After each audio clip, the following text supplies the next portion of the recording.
What's up, y'all? We'll get started in about a minute. What's up, y'all? We'll get started in about a minute. Just getting the levels right.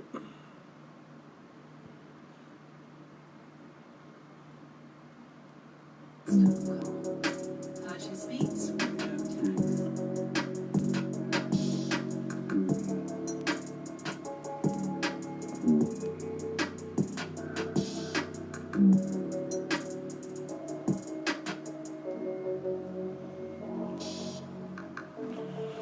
What's up, Raul? Still recovering from last night like I am, probably. Trying this out, it's different. I'm on the iPad this time, so always works out. Hope I don't get copyrighted on the music.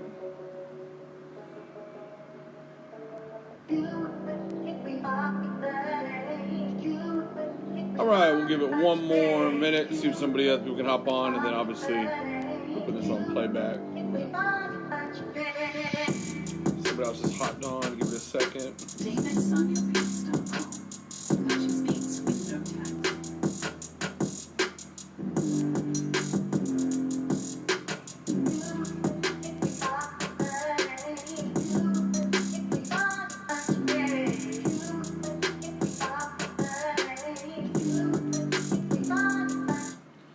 Let me just share the video on my page and we will get going. Let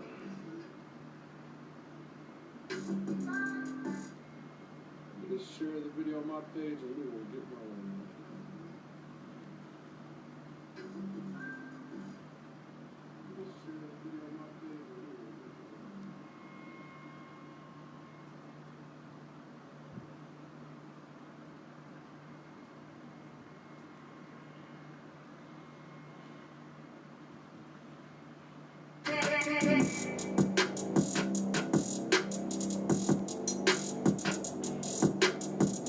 All right, what's up, y'all? Those of you joining live, those of you watching on playback, just wanted to come to you live on this Sunday evening.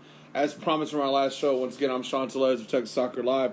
I promised I'd be bringing y'all some updates on MLS and the Dynamo on a weekly basis. So here we are, 2020 season has started. And so, yeah, I want to just get in today, this evening, be about a short little 15 minutes or so. Let's talk about Dynamo. Love to get your comments, Dynamo fans, what you thought about the opener, and kind of run through the league. The last game of week one is being played right now with Portland. I believe it's still a tie. Portland, Minnesota, 0-0, approaching halftime. But let's talk about the league. We'll first get into the Dynamo if you're watching this on playback, and then we'll talk about MLS, kind of half and half like that. I hope to do this every week. So, it's a little bit different. I'm solo tonight. I don't got Raul or Richard with me. They'll be doing their things with different topics. I decided to focus on Dynamo and MLS. One thing before I forget, just a shout out. We have our Tech Soccer Live episode 33, starting year 4 on March 14th. March 14th is our anniversary show.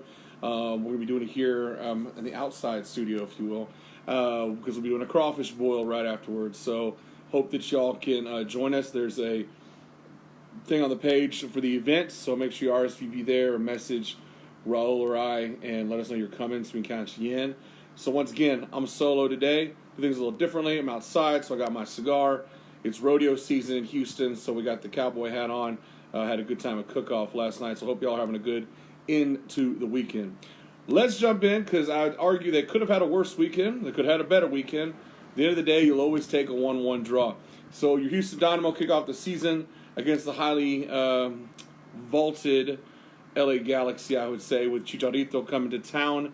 Obviously, that helped with the sellout, but to recap, you have a 1-1 draw to start off the season. Manotas with the score in the 54th minute with the equalizer. Early on, Christian Pavon for LA Galaxy with the initial goal that probably had a lot of Dynamo fans going, oh crap, here we go again. Interesting storylines, right? We have Chicharito coming to town and him to be the big signing. But my big theme for this week, talking about the Dynamo MLS, he wasn't the Mexican star that everybody was waiting to that people were waiting to see, but didn't come through. I would argue Carlos Vela had a winner today to spoil the party for Inter Miami as LAFC starts off with a 1-0 win. Polito, Zelarayon for Columbus, Zelarayon, and for Polito for Sporting KC, both the winners, all three of those. So we talked about this, and you see a lot of articles on the flood of Mexican stars coming into the MLS, and Chicharito being the all-time leading scorer. Lots to talk about him, focus on him. But he actually, ironically, in week one, had the least impact out of all the Mexican nationals who are now playing on MLS sides. I guess you could argue Pizarro for Inter Miami, but I'm not going to talk about him. Anyways, for your Dynamo coming in, new coach, new season, you're hoping that we can turn things around. You ended up with what I call a very typical Houston thing. 3 guys out, 3 starters. Jose Bizama on the defense. And then your 2 top guys, including off-season acquisition, Darwin Quintero, and then obviously Albert Ellis being out, all of a sudden makes you think, okay, what are these guys really going to do? So with that being said, you put those factors in play. All in all, I'll start by saying a very, very satisfactory performance from your Dynamo.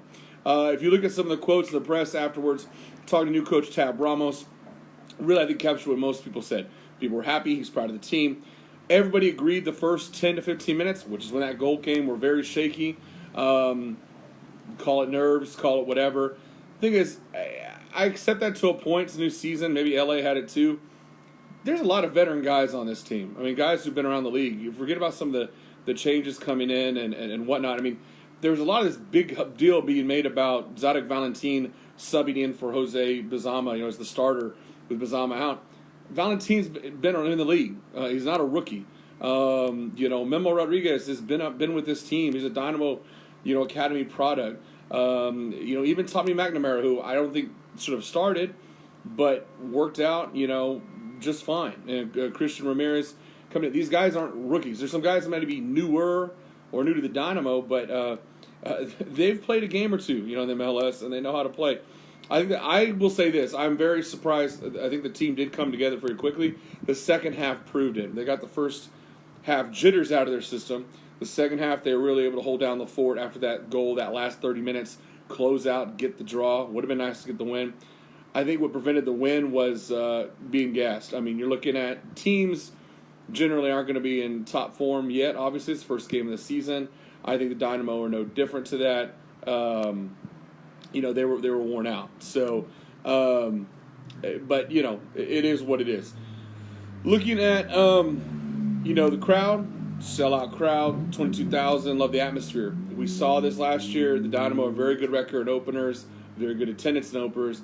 My big question when it comes to the stadium and the crowd, and I heard a lot of interesting complaints. Those of you that are out there watching this, I heard some things from some of the season ticket holders and other people and things they weren't happy or happy with. So I'd love to hear your feedback on that. But overall, hey, people aren't going to complain too much when you have results on the field. So, that was good to go there.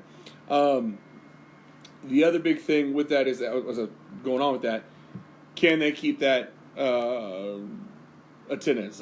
Obviously, they're going to have sellouts every single game. But I'm really curious to follow here. Can the excitement around this team build?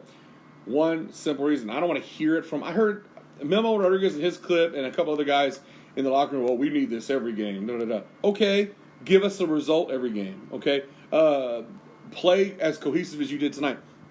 It's kind of this thing like I've heard this debate back and forth. Oh, with the fan support, that's going to help us be better. Get the fans in the stands, and we're going to give you the results on the field. No, not here. Welcome to Houston, Texas, where I hate to say it, I'm going to call out my fellow Houston sports fans. We're a bunch of bandwagoners. We don't care about you unless you're winning. We show up late to games. You saw the beginning. I don't know if you saw the stands at the beginning of that game. It was not 22,000 people. Be lucky if it was 10,000 people. Because we show up 20, 30 minutes late. People who are, I guess, just checking it out because they don't know soccer. Guys, it's not quarters, okay? We're not in the first quarter, second quarter. You guys are just waltzing in like, oh, what's going on? Guys, learn some basics about soccer. I mean, come on. With that being said, guys, remember, just everybody, I don't know, I'm harsh when I say this. Shut up and play. You just got to shut up and play. The more you shut up and play, the more likely it is that you're gonna get people in the stands. That's how Houston is. Welcome to the Houston sports market. I would say it's a larger American thing, but come on, Houston, that's how it is. Look at the Rockets, winning record. Have been hot lately. They'll stand. Toyota Center ain't filled. It ain't filled at all.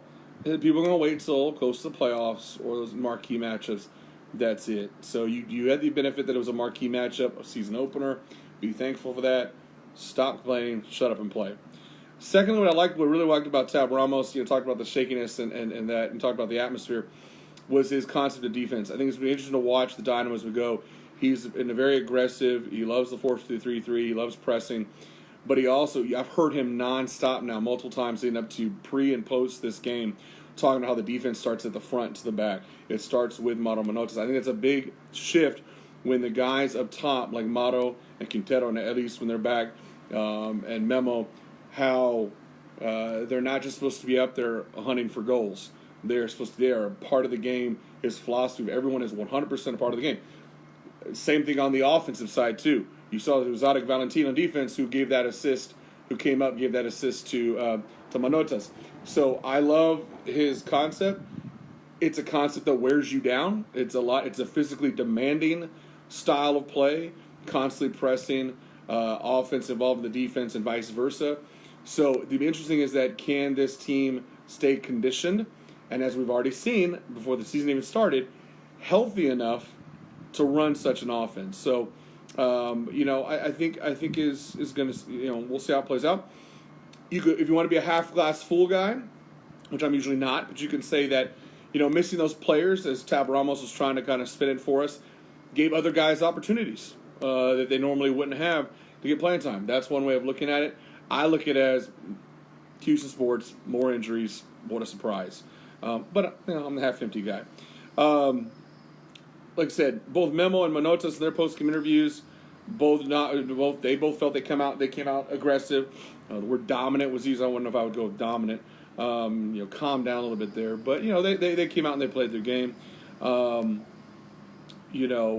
think Valentin, was Zadok Valentin, who was sent from Zama, was a lot more honest. Did not like the start at all, he said, but he liked the response, and he acknowledged both teams were fatigued. You get to that 75th, 80th minute. Your first game back in full action, as he said, they weren't and everybody didn't really feel 90-minute ready. That was evident. You saw that in a lot of games around the MLS. So for your Houston Dynamo, like I said, they're going to go on the road. They had their first home opener. They're going to go play a very good Sporting KC team next Saturday, the 7th at 7:30. We'll get to run into another Mexican national when you look at Polito, or has played in Liga MX. In Alan Polito, so he's going to be a lot harder of a test. Look, I'm not saying Chicharito's not good. Obviously, he is who he is. I think that the expectation that LA had that he was going to come in and it was going to be just like Zlatan, plug someone in, they got a good system. Even Zlatan took a while to get going with them. So I think it's going to take some time for that LA team. That LA Galaxy team is going to be good. They're going to be up there, in the West. They have fans that travel, as we saw in Houston. But, like I said, he's going to be a nice draw for a lot of people and whatnot. Chicharito also, if we want to be real frank, and I know Raul on here and some other guys would be a lot harsher. I mean, he's getting older.